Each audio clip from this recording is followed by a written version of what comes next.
मेरा नाम भी सेठ फकीर चंद है। आज मैं इन सालों को मकान से निकलवा कर ही रहूंगा। क्या है कि मकान में रहने वाले मेरे किराएदार अच्छे लोग हैं, लेकिन ये ना ही तो किराया बढ़ाते और ना ही मकान से निकलते हैं। इसीलिए मैं तुझे गुंडा बना कर ले जा रहा हूँ ताकि तू उन्हें धमकी देना, समझे ना?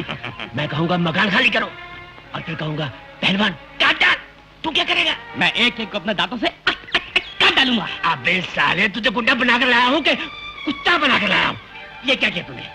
जब मैंने तुझे दादागिरी का एडवांस दिया था तो तेरी इतनी लंबी लंबी मूछें, वो मूछें कहाँ हैं? साहब तब कटकी थी ना, इसलिए मूछ बढ़ाया था। आपने पैसे दिए, कटवा दिया। लो बताओ, जिन मूछों के लिए मैंने तुझे किराए का गुंडा बनाया था वही मुझे साफ कर दी। अब तुझसे कौन डरेगा? चलो चिल्लाओ।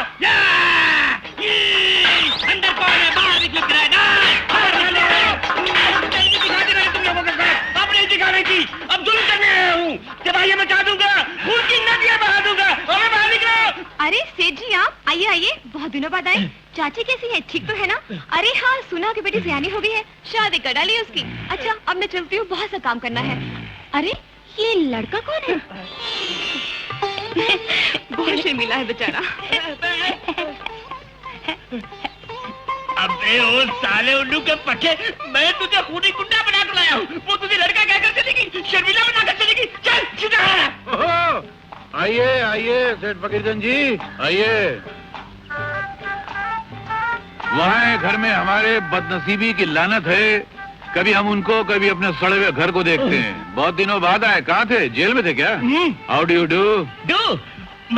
मैं इस मकान का मालिक हूँ। अरे लानत भेजो मकान पर, उसके मालिक पे। ए लड़के सुन, तेरा भाग के गली के नुक्कड़ पे जा, 10 पैसे की बीड़ी लेकर आ। तू कौन सी लाऊं जी? घोड़ा छाप या बैल छाप? अरे गधा छाप भी चलेगी। छाप कौन देखता है? जिसमें भाप निकलती है वो लेकर आ। जा। मगर पैसे तो दीजिए। अजीब बेवकूफ आदमी, मेरे पास पैसे होते तो तेरे को आगे भेजता। कैसे भी चक्कर चला के एडजस्ट करके ले आ जा। एडजस्ट करके अभी लाता हूँ। अबे ओ हरामखोर की औलाद, शर्म नहीं आती? बीड़ी लाने जाया है? ये क्या तुम्हारे लिए बीड़ी लाने के लिए यहाँ आया है? तो फिर काहे के लिए आया? मकान खाली करना है। मगर तुम तो अपने मकान में रहते हो, खाली क्यों कर रहे हो? मुझे नहीं, तुम्हें खाली करना है। हमें? हाँ। अरे नहीं, माना कि तुम जलील हो, लिच्चड़ हो, निकम्मे हो, खराब हो, मगर तुम्हारा मकान तो अच्छा है। तुम्हारा बदला मकान से क्यों ले? नहीं हम लोग ये रहेंगे, तुम जाओ। मैंने इस मकान को बेचने का फैसला कर दिया है। ये तो बड़ी खुशी की बात हुई। चलो जान छूटी तुमसे, मगर किसी अच्छे आदमी को बेचना, अपने जैसे लिच्चड़ को मत बेचना। और जिससे बेचोगे उसे कहना क्या कि हमसे मिल ले, फिर हम किराया उसको देंगे। हाँ चलो जाओ। अरे फकीरचंद जी, बड़े दिनों बाद आए, सब ठीक तो है ना? ये कौन है? अरे विनोद, ये मुझ की मुंडाई और ये लाल बनियान, ये चौकड़ी वाली लुंगी, ये हाथ में लाठी, तू तो एकदम गुंडा लग रहा है। लग रहा से मतलब ये है ही गुंडा? क्या बात कर रहे हैं? ये मेरे ऑफिस में चपरासी का काम करता है, रोज सबसे मार खाता है, मेरे पास रोता हुआ आता है। क्या रे, तू यहाँ क्या कर रहा बे? ये साहब मेरे को बोले कि इनको आपके घर का रास्ता दिखाओ, वही मैं दिखाने को आया था। मेरा काम हो गया है, मैं चलता हूँ।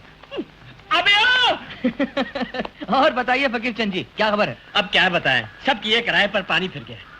देखिए, जो भी कहना हो साफ साफ कहिए, आपस में बैठ के प्रॉब्लम हल कर लेते हैं ना। तो ठीक है, मैं एक ही लफ्ज में कह देना चाहता हूँ कि अब तुम लोगों को ये मकान खाली करना होगा। और मैं भी एक ही लफ्ज में आपको कह रहा हूँ कि मैं ये मकान खाली नहीं करूंगा। क्यों? ये मकान तो मेरा है। लेकिन किराया हम देते हैं। अरे बड़े आए किराया देने वाले, क्या किराया देते हैं? अरे ऋषि बाबू, आप इंसाफ कीजिए ना। पिछले 20 बरस से आप सिर्फ 20 रुपए देते आ रहे हैं, एक पैसा भी नहीं बढ़ा। इस मकान में आने के बाद आपको 2 बच्चे पैदा हुए। मुझे नहीं, मेरी बीवी को। हाँ वही। अगर दोनों बच्चों के हिसाब से हर साल आप 1-1 रुपया बढ़ा देते तो अब तक कितना किराया बढ़ गया होता? हाँ करेक्ट, बढ़ गया होता। और मेरे घर में जब मेरी पहली संतान ने जन्म लिया तो मुझे ऐसा लगा कि घर का एक मेंबर बढ़ गया है, तो फकीरचंद का 1 रुपया किराया बढ़ा देना चाहिए। तो क्यों नहीं बढ़ाया? मेरी माँ का देहांत हो गया। अब 1 साल में एक ने जन्म लिया तो दूसरा मर गया, तो मर्दमशुमारी यानी जनगणना के हिसाब से एक घटा दूसरा बढ़ा है? तो हिसाब वहीं का वहीं रह गया, इसलिए नहीं बढ़ाया। क्या धर्मराज है?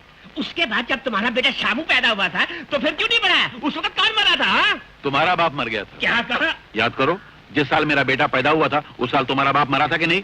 तो मैंने सोचा कि अगर मेरे घर में कोई बढ़ा तो तुम्हारे घर में घट गया, मतलब खर्चा घट गया, तो फिर किराया बढ़ाने का सवाल ही पैदा नहीं होता, इसलिए नहीं बढ़ाया।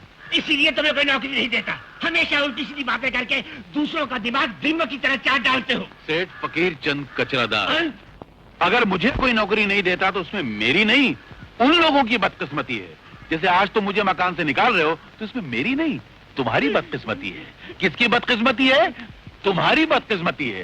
किसकी बदकिस्मती है? तुम्हारी बदकिस्मती है। अरे मेरे भाई, मैं तुमसे आखिरी बार कहता हूँ कि भगवान के लिए मेरे ये मकान खाली कर दो। देखिए, उनमें और हम में बहुत फर्क है। वो यहाँ 20 साल से रह रहे हैं और हम 5 साल से। चाय। शुक्रिया। आपके लिए नहीं, इनके लिए। सेठ जी, जब हम नए आए थे तो आप हमसे 150 रुपए भाड़ा लेते थे। जब जब आपने भाड़ा बढ़ाया हम देते रहे, यहाँ तक कि अब हम आपको 350 रुपए भाड़ा देते हैं। उसके बावजूद आपने इस मकान की हालत में कोई सुधार नहीं किया। चलिए जाने दीजिए, हम उसकी भी परवाह नहीं करते। अब भी अगर आपको भाड़े में 5-10 रुपए बढ़ाने हो तो हम उसके लिए तैयार हैं, लेकिन मकान छोड़ने के लिए हरगिज तैयार नहीं।